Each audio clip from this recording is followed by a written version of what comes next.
আসসালামু আলাইকুম। দেশি কুকিং লাইফস্টাইলে আপনাদের সবাইকে স্বাগতম। আশা করছি আপনারা সবাই ভালো আছেন। আমি আলহামদুলিল্লাহ ভালো আছি। দেশ ও দেশের বাইরে যে যেখান থেকে আমার আজকের ভিডিওটি দেখছেন, আপনাদের সবাইকে জানাই আন্তরিক প্রীতি ও শুভেচ্ছা। আমি সকাল থেকে ভিডিওটা স্টার্ট করেছি। আমি প্রথমে আমার গাছগুলো একটু দেখে নিচ্ছিলাম। তো এখানে প্রথমে আমি আমার বোম্বাই মরিচ গাছটাকে দেখে নিলাম, কারণ এই গাছটা খুবই সেন্সিটিভ।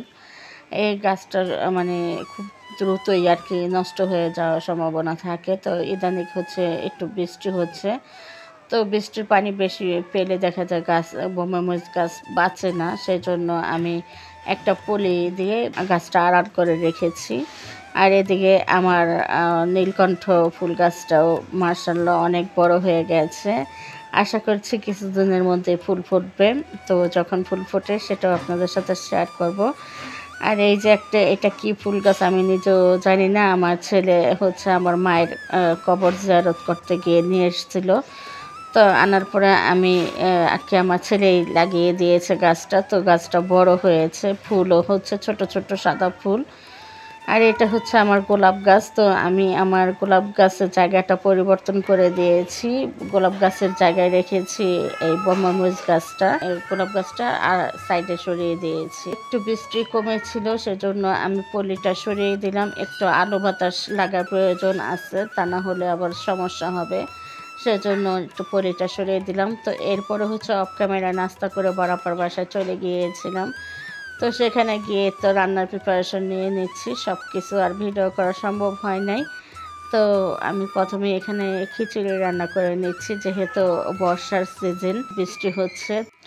তো এই বৃষ্টিমুখর পরিবেশে একটু খিচুড়ি না হলে কি ভালো লাগে বলুন। তো সেজন্য একটু খিচুড়ি রান্না করে নিয়েছি। তো এখানে আমি মুসুর ডাল, মুগ ডাল আর চাল নিয়েছি 1 নাম্বার নাজিরশাল চাল আর পোলাওর চাল। তো এই 4টা উপকরণ একসাথে মিক্স করে ধুয়ে নিয়েছি। তো ধুয়ে নেওয়ার পরে এখানে আমি প্রথমে তেলের মধ্যে পেঁয়াজ ভেজে নিয়েছি। তারপরে হলুদ গুঁড়ো, মরিচ গুঁড়ো, ধনে গুঁড়ো, জিরে গুঁড়ো, আদা রসুন পেস্ট, স্বাদ মতো লবণ আর গরম মশলা দিয়ে মশলাটা কষিয়ে নিয়েছি খুব ভালোভাবে। এরপরে এই যে চালগুলো ধুয়ে রেখেছিলাম, চাল আর ডাল, সেটাও দিয়ে দিলাম। তো দিয়ে এরপরে কিছু কাঁচামরিচ দিয়ে চালটা প্রথমে কষিয়ে নিচ্ছি। তো কষিয়ে নেওয়ার পরে এখানে আমি পানি দিয়ে দিচ্ছি পরিমাণ মতো। আর পানিটা আমি গরম করে রেখেছিলাম। তো গরম পানিটা দিয়ে দিলে খুব দ্রুতই বরফ চলে আসবে। তো আজকে খিচুড়ির সাথে খাওয়ার জন্য বেশি কিছু করব না, শুধু ইলিশ মাছ ভাজা করব আর শুটকি ভর্তা করব, চাপা শুটকি আর আলু ভর্তা। এই জাস্ট আমাদের খাওয়া। আর এই যে আমার রান্নার সময় তো আমার এই বোনটা আমার সাথে থাকবে, দেখুন এসে বসে আছে। তো আমি তো বেশি সময় দাঁড়িয়ে থাকতে পারি না, সেজন্য সব সময় একটা টুল বা মোড়া রাখি আমি বসার জন্য। তো সেখানে এসে এই যে উনি বসে আছে, আর আমি যখন যে মশলাটা দিচ্ছিলাম খিচুড়িতে, সেই মশলার কোটাটাই উনি একটু শুকে শুকে দেখতেছিল। আর আমি এই যে শুটকিটা ভাজতেছিলাম, ভর্তা করব। তো সেজন্য এখানে রসুন আর পেঁয়াজ ভেজে নিচ্ছিলাম। তো একটু কালো জিরা দেবো, তো কালো জিরার কোটাটাও উনি দেখে নিল। তো এদিকে কিন্তু আমার খিচুড়িটা হয়ে গেছে, একদম ঝরঝরে করে ভুনা করে নিয়েছি খিচুড়িটা। তো ভর্তা দিয়ে খেতে কিন্তু এই খিচুড়িটাই বেশি ভালো লাগে। ইলিশ মাছটা আমি কেটে মশলা মাখিয়ে রেখে দিয়েছি। মশলাকে আমরা তো ইলিশ মাছ ভাজার ক্ষেত্রে হলুদ ইউজ করি না, শুধু শুকনো মরিচের গুঁড়ো আর লবণ এগুলো দিয়ে মাখিয়ে রেখে দিয়েছি। তো আমি শুটকিটা ভেজে ভর্তা করতে চলে যাব, আর আমার মেয়ে মাছগুলো ভেজে নেবে। তো এই যে শুটকির মধ্যে একটু কালো জিরা দিয়ে দিলাম, তাহলে শুটকির যে একটা কড়া যে স্মেলটা থাকে সেই স্মেলটা থাকবে না, একটু কম শুটকির স্মেল আসবে। তো সেই জন্য আর কি কালো জিরাটা দিয়ে দেই। তো এটা অপশনাল, আপনারা যদি এভাবে শুটকি ভর্তা করতে চান করতে পারেন, তা না হলে কালো জিরাটা স্কিপ করতে পারেন। কিন্তু এভাবে শুটকিটা ভর্তা করলে না ভীষণ ভালো লাগে খেতে। তো এদিকে যে আমি শুটকি তো ভেজে নিয়ে গেছি ভর্তা করার জন্য, আর আমার মেয়ে মাছগুলো ভেজে নিচ্ছে। মাছগুলো আমি প্রথমটা দিয়ে দিয়েছি আর কি কড়াইতে। তো আমার মেয়ে ভেজে নেবে, আর আমি শুটকিটা ভর্তা করে নিয়েছি। তো বন্ধুরা, যারা ভিডিওটা দেখা স্টার্ট করেছেন এখনও যারা একটা লাইক দেন নাই, তারা প্লিজ একটা লাইক দিয়ে ভিডিওটা কন্টিনিউ করুন। আমি তো অনেকটা দেরিতে লাইক চাইলাম, তো অনেক সময় দেখা যায় লাইক না চাইলেও আমার প্রিয় আপু ভাইয়েরা আমাকে ভালোবেসে লাইকটা এমনিতেই দিয়ে দেয়। তারপরেও যদি ভুলে যান সেজন্য আর কি মনে করিয়ে দেওয়ার জন্য বলে দিলাম। তো এদিকে তো মাছগুলো ভেজে নেওয়া হচ্ছে। বর্ষার মধ্যে কিন্তু ইলিশ মাছ ভাজা আর খিচুড়ি এইটা হলে আর কিছুই লাগে না।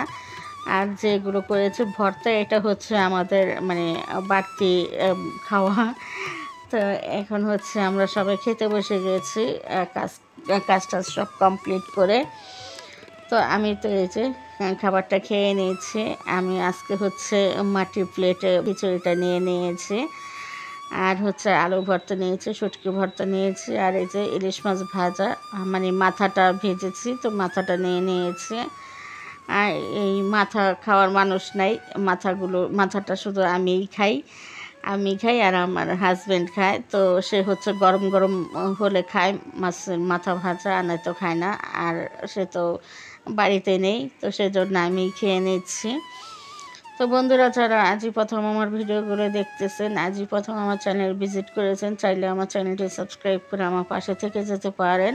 আমার চ্যানেলটি সাবস্ক্রাইব করে পাশে থাকা অল নোটিফিকেশনটা সিলেক্ট করে রাখবেন, তাহলে যখনই আমি নতুন ভিডিও আপলোড করব সঙ্গে সঙ্গে নোটিফিকেশন আপনাদের কাছে চলে যাবে। তখন আপনারা আপনাদের সময় সুযোগ মতো ভিডিওগুলো দেখে নিতে পারবেন। আর অলরেডি যারা আমার চ্যানেলটি সাবস্ক্রাইব করে দিয়েছেন তাদের সবাইকে অসংখ্য অসংখ্য ধন্যবাদ। আর যারা প্রথম ভিডিওগুলো দেখতেছেন, আজ হয়তো ভালো লাগবে না, কয়েকটা ভিডিও দেখুন, আস্তে আস্তে ভালো লাগা ভালোবাসা হয়ে যাবে। তখন চাইলে আমার চ্যানেলটা সাবস্ক্রাইব করে দিতে পারবেন। আর বন্ধুরা, যারা আমার চ্যানেলটি সাবস্ক্রাইব করেছেন, যাদেরকে এখন আমি ব্যাগ দিই নেই, তারা প্লিজ আমার কমিউনিটিতে এসে ছোট্ট একটা কমেন্ট করে যাবেন, আমি গিয়ে ব্যাগ দিয়ে আসবো। তো এদিকে তো আমি ভর্তা দিয়ে খেয়ে নিয়েছিলাম। আমার মেয়ে বলতেছিল যে আমার ভর্তা দিয়ে মেখে খেতে ভালো লাগে না, আমি মানে ওর হাত নাকি নষ্ট হয়ে যায়। তো আমি আমার হাতটা দেখিয়ে বললাম যে কোথায় হাত নষ্ট হয়, আমারটা তো নষ্ট হলো না। তো বন্ধুরা, আজকের মতো এ পর্যন্তই। আগামী ভিডিও দেখার আমন্ত্রণ জানিয়ে আজকের মতো বিদায় নিয়ে নিচ্ছি। সবাই ভালো থাকবেন, সুস্থ থাকবেন। আল্লাহ হাফিজ।